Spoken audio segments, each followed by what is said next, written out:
The large transport ship hummed as it entered the atmosphere of Karak 7.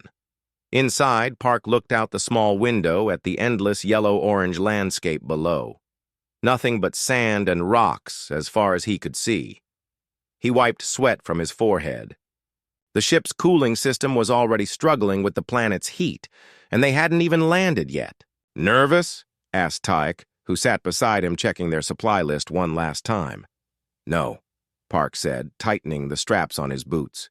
"Just ready to get started." Jin joined them, her dark hair pulled back tightly. "The other teams look worried," she said in a low voice. "They keep staring at our gear like we forgot to pack something." The three humans were Earth's team for the Galaxy Survival Challenge, a contest held every 10 years. 12 different alien species would try to survive. 30 days on this desert planet. The rules were simple: stay alive, no killing others, and no calling for help unless you gave up. The ship's speakers crackled. "All teams prepare for landing. We reach the drop zone in 5 minutes." Park, Tyke, and Jin gathered their packs. Their equipment looked simple compared to what the other species brought. The aliens had shiny containers, complex machines, and advanced suits. The humans had basic tools: shovels, water bags, some rope, and metal rods.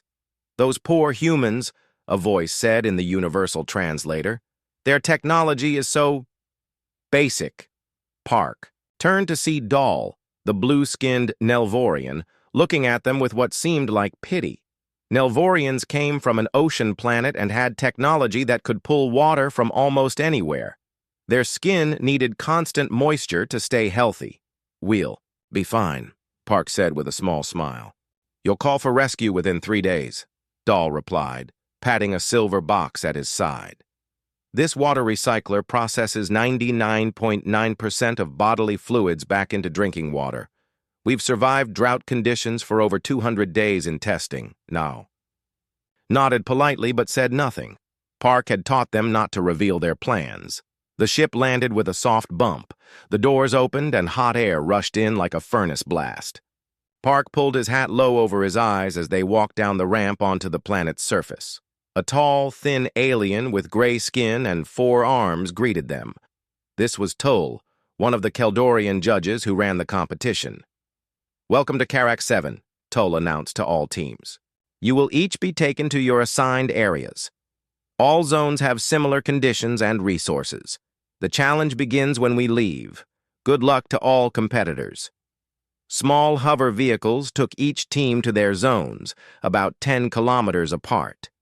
As they rode, Park studied the landscape carefully. Tyke recorded temperature readings while Jin examined soil samples she scooped up when they briefly stopped.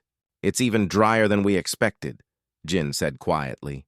"But there are traces of certain minerals that suggest water underground." Their vehicle stopped in a flat area with a few large rocks providing the only shade. The Keldorian driver pointed to a small beacon. "This marks the center of your zone. If you wish to withdraw from the competition, press the red button on top. A rescue ship will arrive within 1 hour." After the driver left, the 3 humans stood alone in the scorching heat. The twin suns of Karak 7 beat down mercilessly. "It's 47 degrees Celsius already," Tyke said, checking his device. "And it's not even midday." Park nodded and immediately got to work. "Let's set up the shade first, then start testing the ground. We have 6 hours before dark to find the right spot." They unfolded a special reflective tarp between the rocks, creating a shaded area where the temperature dropped to a more manageable 35 degrees. Next, they unpacked their water supplies, only enough for 3 days if they rationed carefully. "Most teams brought enough water for the whole month," Tyke said, looking worried for the first time. "We're not most teams," Park replied calmly. "Jin, let's start the survey." Jin took out what looked like a simple metal rod with a handle. She began walking in expanding circles from their camp, pushing the rod into the ground every few meters. Park followed with his own rod, doing the same in the opposite direction. 2 hours later, they regrouped in the shade. Park marked several spots on a simple paper map. "Found anything promising?" Tyke asked, handing them water cups. Drink slowly. Jin nodded. The ground feels different in the northwestern section. There's less resistance about 15 meters down. Same in the eastern depression, Park added. But I think it's deeper, maybe 20 meters. As the suns began to set, they finished setting up their camp. Their simple dome tent reflected heat during day and kept warmth at night. Nearby, they could see distant lights from other camps. Some were much larger and brighter, using power generators that hummed across the desert. The next morning, Park woke before sunrise. He walked to the spot Jin had marked and started digging. The ground was hard at first, but as the hole grew deeper, the soil changed texture. By the time both suns were up, Tyke and Jin joined him. They had created a 3-meter deep hole. Park had designed a simple pulley system to remove soil as they dug deeper. We need to go at least 10 more meters, Park said, checking the soil that came up. But look. He held up a handful of sand that seemed slightly darker. It's getting more moist. In the distance, they saw a group of aliens walking toward them. It was Dahl and 2 other Nelvorians, their blue skin already looking dry and flaky despite their protective suits. What are you doing? Dahl asked, looking at the hole with confusion. Digging a grave for yourselves? Park smiled. Just working. With sticks and ropes? Dahl seemed genuinely puzzled. Why not use sonic drills or matter displacement? We use what works, Jin answered simply. The Nelvorians watched for a few minutes, then left, shaking their heads. As they walked away, Park could hear them talking. Such primitive methods, one said. Their species still does physical labor. They'll never last the month, Dahl agreed. Their water stores are minimal. Park went back to digging. By sunset, the hole was 7 meters deep. When he climbed out, covered in dust and sweat, Tyke handed him water. Drink half, Tyke said. We're almost out. Park took a small sip and handed it back. Save it. By tomorrow we won't need it anymore. Are you sure? Jin asked, concern in her voice. Park looked at the soil samples they'd collected from different depths. He rubbed some between his fingers, smelled it, then tasted a tiny bit. Yes, he said with confidence. There's water down there. Good water. Lots of it. As the stars came out, they could see some of the alien camps had set up elaborate structures with glowing force fields and automated defense systems against the planet's few nocturnal predators. The human camp was simple. 1 tent, 1 hole in the ground, and 3 people sitting around a small heating unit. Tomorrow will be the real test, Park said as they prepared to sleep. We either find water or we hit the red button. Jin looked up at the unfamiliar stars. Do you know what my grandfather told me before we left Earth? He said humans didn't conquer Earth because we were the strongest or the smartest. We did it because we were the most stubborn. Park smiled in the darkness. Then let's be stubborn. 5 days had passed since the competition began. The morning suns rose over Karak 7, casting long shadows across the desert landscape. Park wiped sweat from his face as he climbed out of the hole, which was now 15 meters deep. His hands were raw despite the gloves he wore.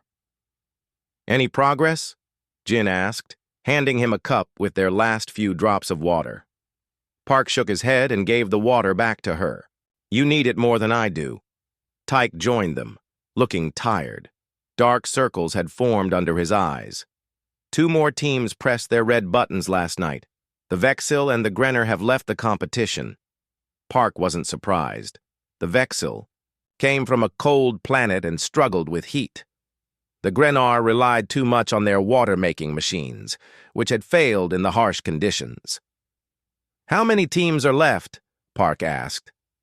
7, including us, Tyke answered. The Nelvorians are struggling badly. I saw their camp yesterday when I was collecting soil samples. Their water recycler is making strange noises. Park nodded and looked down at their hole. We go back to digging. We're close. I can feel it. They had been taking turns digging deeper and deeper. The pulley system worked well, letting them remove soil quickly. Park had designed it using just rope and a metal frame. As the hole got deeper, they added supports made from their tent poles to keep the sides from falling in. By midday, the temperature reached 49 degrees. Jin was at the bottom of the hole, now almost 18 meters deep. Park and Tyke were above, pulling up buckets of soil. Suddenly, Jin's voice echoed from below. "Wait! Stop! Something's different!" Park and Tyke froze. Jin sent up a bucket with dark, moist soil. "Smell it!" she called up. Park took a handful and brought it to his nose. A smile spread across his face. "Water! We're getting close!" Just then, they heard voices. 3 aliens were approaching their camp. It was Dal, the Nelvorian, along with Mev, an insect-like Avari, and Tool, the Keldorian judge. "We're checking on all remaining teams," Tool explained. His 4 arms held different monitoring devices. "The competition has been more difficult than expected. 5 teams have already withdrawn." Dal looked terrible. His blue skin was pale and flaking off in patches. The Nelvorians needed constant moisture to stay healthy. "You humans are still here," Dal said, sounding surprised. "How? Your water supplies should be gone by now." Park just smiled. "We manage." Mev, the Avari, clicked her mandibles together. "They're digging a hole. What a strange response to thirst." Tool recorded something on his device. "Each species has their own methods. This is why the competition is valuable. We learn from each other." After the aliens left, Jin called up from the hole. "The soil is definitely getting wetter. I need the long drill." Park lowered their hand-powered drill. It was simple but effective, a long metal rod with a screw-like tip that could bore through harder materials. An hour later, Jin's excited voice echoed up. "Park! Tyke! I hit something!" They helped Jin climb out. She was covered in dirt but smiling widely. "The drill went through something hard and then nothing. There's a space down there." Park's eyes widened. "An underground cave system. That's why our readings were strange. The water collects in natural caves beneath us." They worked quickly, widening the hole where Jin had drilled through. As evening approached, Park went down with a light. He carefully removed the last layer of rock and sand. Water bubbled up, clear and fresh. "We did it!" Park called up. "Send down the first container." They worked through the night, setting up a simple but effective system. They lined the bottom part of their well with rocks to create a natural filter. A simple pump made from parts of their equipment brought water to the surface. By morning, they had collected over 20 liters of clean water. Park tested it first, taking a small sip, then nodding. "It's good. Different minerals than earth water, but safe to drink." The 3 humans sat under their shade tarp, drinking fresh water for the first time in days. Their faces were sunburned, and their hands were blistered, but they were smiling. "The Keldorians are broadcasting the competition across the galaxy," Tyke said. "I wonder what they think of our primitive hole in the ground now." On day 7, they saw the rescue ship arrive at the Nelvorian camp. Through his binoculars, Park watched Dal and his team leave the planet. Only 6 teams remained now. That afternoon, they had a visitor. Mev, the Avari, approached their camp alone. Her insect-like body moved carefully in the heat. "Human," she said to Park, her translator making her clicks and chirps into words. "My team is running out of water. Our synthesizer cannot handle the mineral content in the air here." Park offered her a cup of their well water. Mev's compound eyes studied it carefully before she drank. "This is from the ground?" she asked, sounding confused. "Yes," Park explained. "This planet has underground water just like Earth. We just had to find it." Mev seemed to be processing this information. "On our world, we create water from chemicals. We haven't collected naturally occurring water in thousands of years. Sometimes old ways work best, Jin said. Mev finished her water. Would you share your method with us? We can trade knowledge or technology. Park looked at Tak and Jin. They nodded. We'll show you how to find your own water, Park said. But you'll need to dig. Dig? With our limbs? Mev sounded shocked. Yes, Park said simply. That's how it works. 2 days later, the Avari team had started their own well. Park had helped them find a good spot in their camp area. The insect-like aliens were surprisingly good diggers once they understood the concept. On day 10, word had spread among the remaining teams. The Troll, tall purple beings with 4 legs, approached the human camp to ask for help. Then came the Zith, gas-filled creatures in containment suits who were desperate for liquid to cool their systems. Park stood at the edge of their well, watching as Jin showed 2 Zith how to test soil for moisture. Tyke was gone, helping the Troll with their digging technique. "What are you doing?" asked Tool, the Keldorian judge, who had appeared silently behind Park. "Helping," Park answered. "This is a competition," Tool reminded him, "not a cooperation." Park shrugged. "Humans compete differently. We survive better together." Tool's 4 arms moved in what might have been confusion. "Interesting. Your approach is unexpected." As Tool left, Park looked at their camp.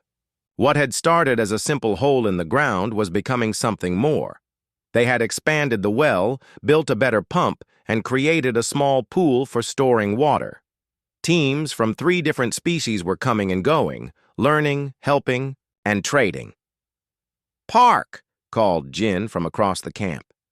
"The Zith have something they want to show us. Some kind of solar still design that might help us collect morning dew." Park smiled. This wasn't just survival anymore. This was the beginning of something new. By day 14, the human camp had changed completely. What started as a simple tent next to a hole in the ground was now a busy place with aliens coming and going all day. Park stood on a small hill, looking at their camp with pride. They now had 3 wells producing clean water. Around each well, they had built stone walls to protect them from sand. Tyke had designed a better pump system using parts traded from the Zith. Jin had created a series of pools where the water could sit in the sun to warm up and let minerals settle to the bottom. Not bad for 2 weeks of work, Park said to himself. 5 teams remained in the competition: the humans, the Avari, the Troll, the Zith, and the Birkoon, a species of small furry aliens who rarely spoke to anyone. Mev, the Avari, approached Park. Her insect-like body moved more easily now that she wasn't suffering from thirst. "Human Park," she said, her translator turning her clicks into words. "The Birkoon have sent a message. They wish to join our water group." Park nodded. "Good. Tell them they're welcome if they contribute." This was the system Park had created. Any team could get water if they helped with the work or traded something useful. The Avari had strong front limbs perfect for digging. The Troll were tall and could easily lift heavy loads. The Zith had technical knowledge that improved their tools. Park wondered what the small Birkin could offer. He didn't wait long to find out. That afternoon, 3 Birkoon arrived at the camp. They barely reached Park's waist with golden fur and large eyes. They carried small bags. "We hear you give water for work," said the lead Birkoon through a translator on its neck. "We cannot dig well, too small, but we have these." The Birkoon opened their bags and showed seeds. "Desert plants from our world," the Birkoon explained. "Need little water, roots hold soil, stop sand movement." Jin examined the seeds with interest. These could help stabilize the area around the wells. "The blowing sand has been a constant problem," Park agreed. "You can have water. Show us how to plant these." By sunset, the Birkoon had planted rings of seeds around each well. They used just a few drops of water on each seed. Grow fast, the lead Berkun promised. 3 days. See sprouts. That night, as the humans sat around their small cooking fire, Tyke looked thoughtful. "We've gone from digging for survival to running a small town," he said. "Did you plan this from the start?" Park shook his head. "I just wanted to find water. The rest just happened." "It's very human, though," Jin added. "Building communities around resources. It's what we've always done on Earth." "The aliens don't think that way," Park said. "Each species expected to survive alone using only their own technology. They never considered working together or using what the planet offers." The next morning, Tull, the Keldorian judge, visited their camp again. This time he brought 3 other Keldorians who watched everything with great interest. "Your approach has changed the nature of our competition," Tull told Park. "This was meant to test survival skills, not community building." "Survival and community go together for humans," Park replied. "Always have." "Indeed," Tull said. "Our viewers across the galaxy are fascinated.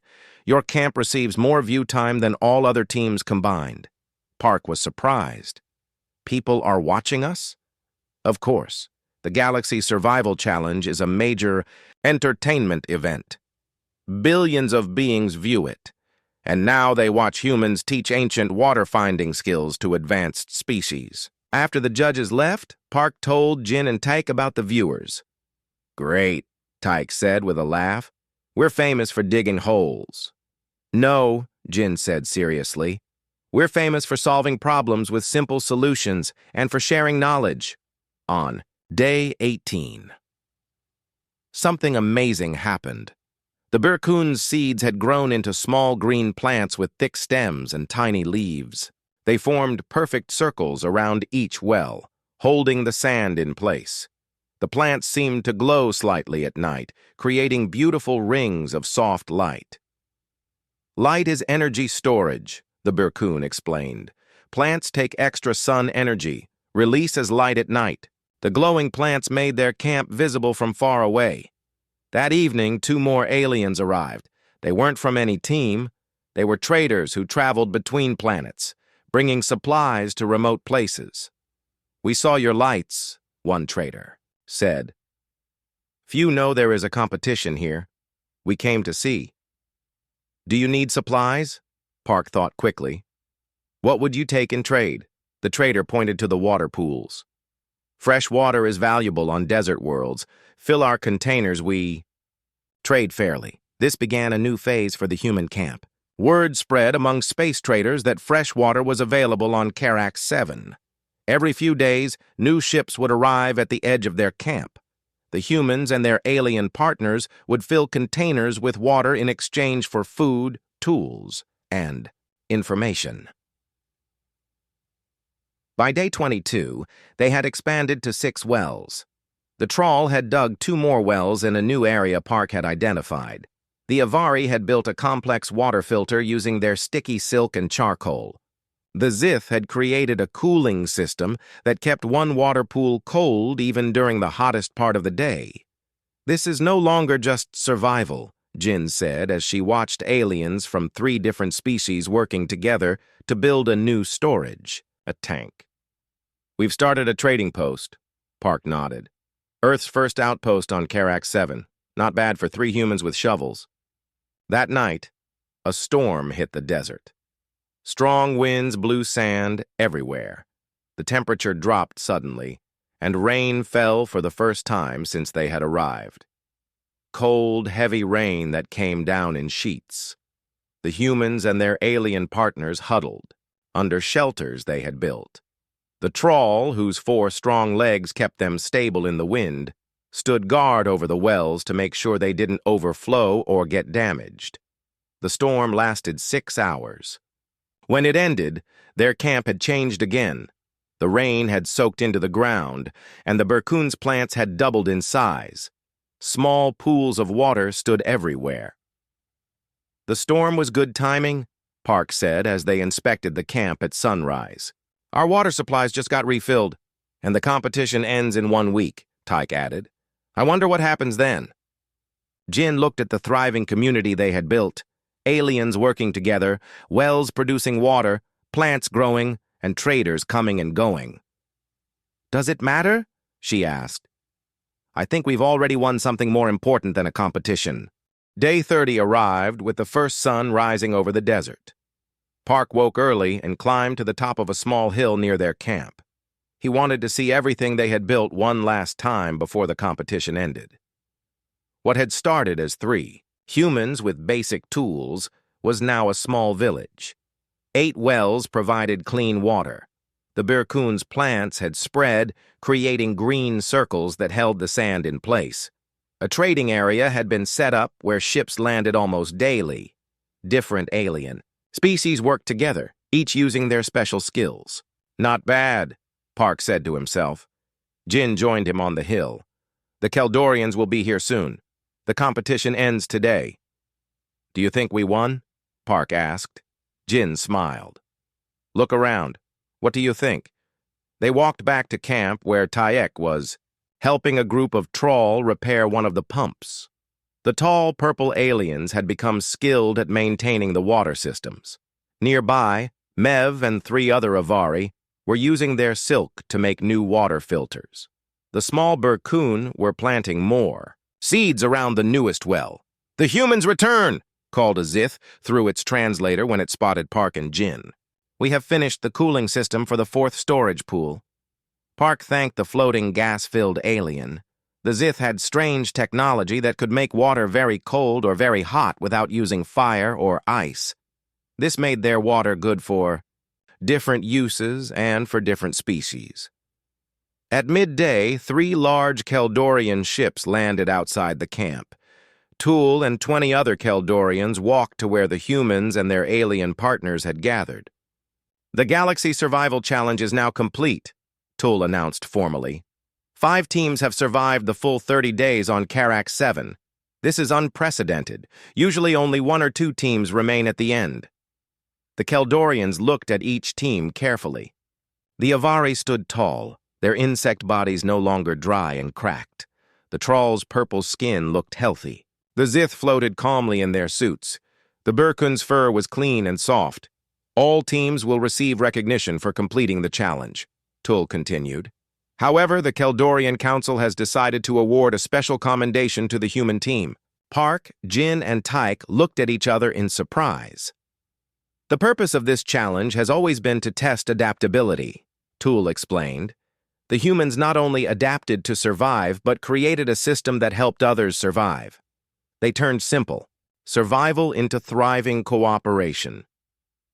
Tull handed Park a small metal object shaped like a water drop. This symbol will be placed on your planet's entry in the Galactic Registry. It marks Earth as a world that understands the true meaning of adaptation. After the ceremony, the teams began to pack their things. The competition was over. Rescue ships would take everyone home. What happens to all this? Mev asked Park, waving, her insect limb at the wells and buildings they had made. I don't know, Park admitted. I hadn't thought that far ahead. Tull approached them. The Keldorian Council has been discussing this matter. Your settlement has attracted attention. What kind of attention? Jin asked. Positive attention, Tull said. This region of space has few reliable water sources for travelers. Your trading post serves a useful purpose. The Council proposes that it remain operational. But we're going back to Earth, Taek said. Of course, Tull agreed. However, some of your partners have expressed interest in staying. Park looked around. Several Avari, Troll, and even a few Birkun were watching the conversation closely.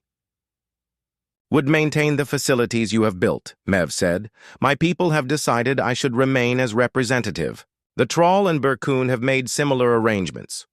You want to keep running our water business? Park asked, surprised. It is logical, Mev replied. The knowledge you have shared is valuable. The location is useful. The system works well. Park thought for a moment. What would you call this place? The aliens looked at each other. Finally, a Birkun stepped forward. In our language, The word for a place of water in the desert is parkin. It also means gift from strangers. Jin smiled. That sounds perfect. Over the next few days, final arrangements were made. Half of the aliens decided to stay and maintain the wells and trading post. The Keldorians provided official recognition of Parkin Station as a neutral trading outpost, Anao. Their last day, Park wrote down everything he knew about finding and maintaining water sources. Jin created detailed maps showing where new wells could be dug. Tyke taught the aliens how to repair and improve their pumps and filters. "You've started something important here," Tool told Park as they watched the sunset together. "Most species focus only on their own survival. Humans seem to understand that helping others survive is often the best way to ensure your own survival." "It's not that complicated," Park said. "Water is life. Everyone needs it. Sharing it just makes sense." The next morning, the humans said goodbye to their new friends. The small trading post already looked different. The Avari had built tall structures using their silk. The trawl had created new water channels. The Birkun's plants now covered large areas, glowing softly even in daylight. As their ship lifted off, Park, Jin, and Tyke looked down at what they had created. "Do you think it will last?" Tyke asked. "Yes," Jin said confidently. "They understand the system now, and they have a good reason to keep it working." 1 year later, Park sat in his small apartment on Earth, reading messages from Karak 7. Parkin Station had grown into an important trading center. Over 20 alien species now lived there permanently. The water business had expanded to include food production using desert plants. Ships from across the galaxy stopped there for supplies. The Galactic Council had sent representatives to study the human water-finding techniques that had created such a successful outpost in an impossible location. Several other desert planets now had similar stations, all using the methods Park had taught. "Not bad for a hole in the ground," Park said to himself, smiling. His communication device beeped. It was a message from Jin, who was now working with the Galactic Science Academy. "Park, the Council wants us back on Karak 7. They're planning to expand Parkin into a full research center for desert environments. They want humans to lead the project. Are you interested?" Park didn't need to think long. He missed the simple life of solving real problems. He missed working with his hands and seeing immediate results. Most of all, he missed the feeling of creating something important from almost nothing. "Tell them yes," he replied. "I'll start packing today." As he looked around his apartment, Park thought about how far they had come. 3 humans with shovels had changed how the galaxy thought about survival. They had shown that sometimes the oldest, simplest solutions were still the best. And they had proven that working together was stronger than working alone, all because they knew how to find water in the desert.